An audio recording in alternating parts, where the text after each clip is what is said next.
اللہ الرحمن الرحیم۔ السلام علیکم ورحمۃ اللہ وبرکاتہ۔ سواگت ہے آپ سب کا OIE سینٹر کے اس شاندار پلیٹ فارم پر، جہاں آپ کو ملے گا اسلام کی بنیادی اور نظام قرآن سے متعلق عمدہ معلومات۔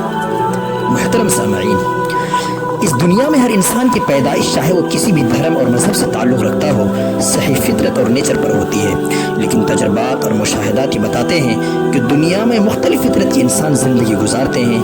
اس کی کیا حقیقت ہے، آئیے جانتے ہیں آج کے اس ویڈیو میں۔ معزز ناظرین، سب سے پہلے یہ جاننے کی کوشش کرتے ہیں کہ صحیح فطرت کیا ہوتی ہے اور صحیح فطرت کا حامل انسان کیسا ہوتا ہے۔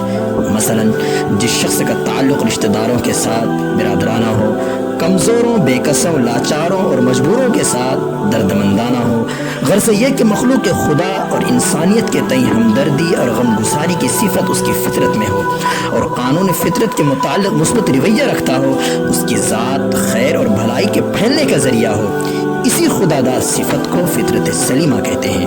حضرت محمد مصطفیٰ صلی اللہ علیہ وسلم کی پیاری حدیث ہے، خیر الناس من ينفع الناس، لوگوں میں سب سے بہتر انسان وہ ہے جو لوگوں کے لیے نفع بخش ہو۔ ایک دوسری حدیث میں ہے کہ لوگوں میں سب سے بہتر وہ شخص ہے جو دوسروں کے لیے سب سے زیادہ نفع بخش ہو۔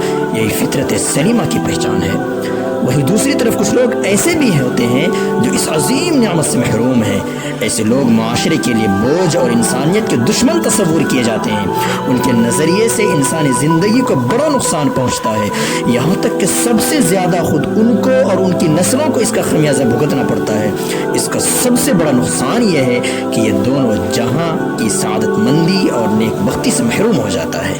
ایک حدیث میں حضور اکرم صلی اللہ علیہ وسلم نے ارشاد فرمایا، من یحرم الرفق یحرم الخیر کلہ، کہ جو شخص نرمی سے محروم کر دیا گیا گویا کہ وہ ہر بھلائی سے محروم کر دیا گیا۔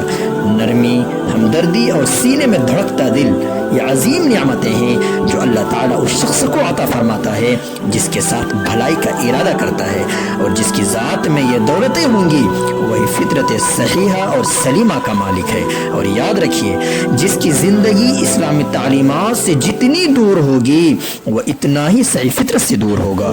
پچھلی ویڈیو میں بتایا تھا کہ اسلام کا کوئی قانون فطرت انسانی اور نیچر کے خلاف نہیں، تو معلوم ہوتا ہے کہ فطرت سلیمہ میں اسلامی تعلیمات کا بڑا دخل ہے، اور انسانی فطرت کی صحیح تربیت اور نشو و نما اسلامی تعلیمات اور نظام شریعت کی روشنی میں ہی ہو سکتی ہے، اور صحیح تربیت کامیابی کی ضمانت ہے۔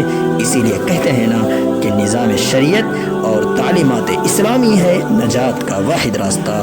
اب اجازت چاہتے ہیں، اپنا قیمتی وقت دینے کے لیے آپ سب کا بے حد شکریہ۔ لوٹتے ہیں پھر کسی اہم پیغام کے ساتھ، تب تک اپنا اور اپنے ماتحتوں کا خوب خیال رکھیں۔ خدا حافظ۔ السلام علیکم ورحمۃ اللہ وبرکاتہ۔